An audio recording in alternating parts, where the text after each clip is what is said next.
सलाम और शालोम आप सभी को जो हमारे संग आज की सुबह में ज्वाइंट हुए हैं। बहुत अच्छा लग रहा है आपके संग आज इबादत कर कर और इस दुआ को कर कर, और खुदावन का अनुग्रह हमारे और आपके ऊपर बना हुआ है। इससे बड़ी कोई और दूसरी बात नहीं है। That God is so gracious कि वो हमें हर सुबह देता है। Shalom and salaam to everybody who is watching us once again in this prayer, and I really thank God for His favor and His mercy that remains upon us. He blesses us immensely every day. The word that I'm about to share with you is Proverbs chapter 10, and it is the 16th verse. नीति वचन उसका 10 बाब उसकी 16वीं आयत को. It says like this: The labor of righteous tendeth to life. This is what actually I want to share with you today. The first line: धर्मी का परिश्रम जीवन के लिए होता है.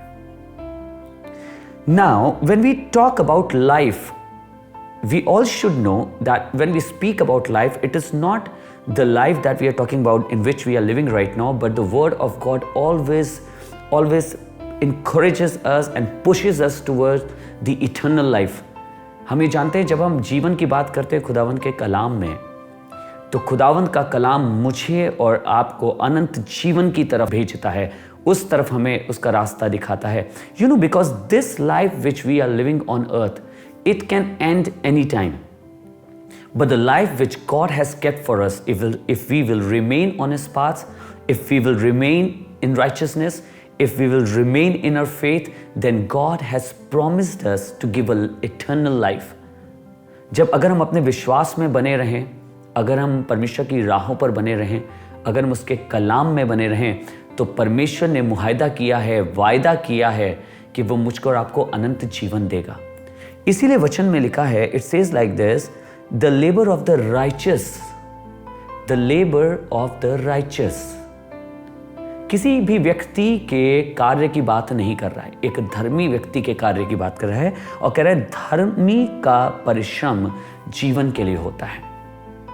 You know, if we are righteous people, we are not going to work just for money. We are not going to work just for blessings. We are not going to work just to receive profits. We are not going to work just to be famous. But we are going to work to have life. अगर हम धर्मी जन हैं तो हम पैसे के लिए नहीं केवल काम करेंगे, हम अपने आप को बड़ा करने के लिए केवल काम नहीं करेंगे, हम अपनी चीज़ें अच्छा करने के लिए केवल काम नहीं करेंगे, लेकिन हम ऐसे काम करेंगे जो हमारे लिए अनंत जीवन हमें दे सके.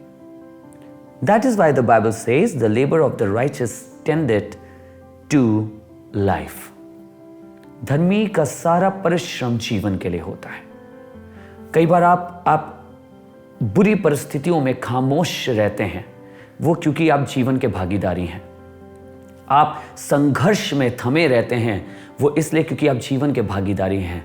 आप कठिनाई में ईमान रखे रहते हैं सिर्फ इसलिए क्योंकि आप जीवन के भागीदार हैं. और लिखा है कि धर्मी का सारा परिश्रम जीवन के लिए होता है.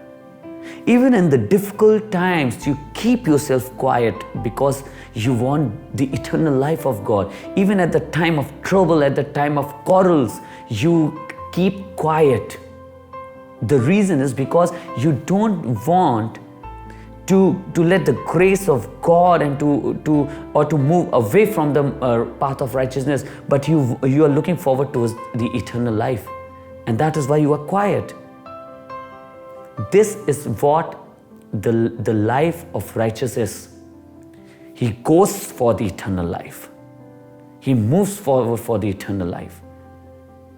As the Paul says, जैसे कि पौलुस कहते हैं कि मैं निशाने की ओर दौड़ा चला जाता हूं. We all are running in a race and we need to achieve that eternal life. Let us pray and say, Lord, let all my efforts end up to the place where I can see that I am moving towards eternal life. मेरे सारे efforts या मेरी सारी चीज़ें उस जगह पे प्रभु, उस जगह या उस तरफ केंद्रित हों जिसमें मैं देख सकूं कि मैं अनंत जीवन की तरफ जा रहा हूं. Let us pray. आइए दुआ करें. पिता परमेश्वर, हम धन्यवाद करते हैं कि तू हमें सिखाता है, हमें बताता है. आज आपने हमें सिखाया है अपने लोगों को परिश्रम के बारे में. हम सब परिश्रम करते हैं, बहुत मेहनत करते हैं, पर आज आपने सिखाया कि कैसे हमारा परिश्रम पिता परमेश्वर, कैसे हमारी चीज़ें पिता परमेश्वर, कैसे हमारी बातें पिता परमेश्वर अनंत जीवन की तरफ होनी चाहिए। Lord, thank you for your word which has taught us like how or every effort that we make or the things that we do, it should always point out towards the eternal life. Lord, because this is what the life of righteous is. He moves towards eternal life. Teach us to move towards eternal life. Teach us to follow your way so that it may take us to eternal life. हमें अपने रास्ते पे चला ताकि हमें अनंत जीवन तक ले जा सके। इस प्रार्थना को प्रभु यीशु के नाम से मांगते हैं। आमेन, आमेन। God bless you and thank you so much for joining. Please remember to join our Thursday meeting also at 6:30 p.m. on Gospel of Deliverance God Facebook page. हमारे साथ जुड़ना ना भूलिएगा। थर्सडे की इबादत में 6:30 बजे Gospel of Deliverance God के Facebook पेज पे आपको अच्छा लगेगा उस इबादत में होके, आराधना में होके, and believe me you will be blessed. आप आशीषित होंगे। गॉड ब्लेस यू ऑल और परमेश्वर आपकी बहुत मदद करे। God B with you.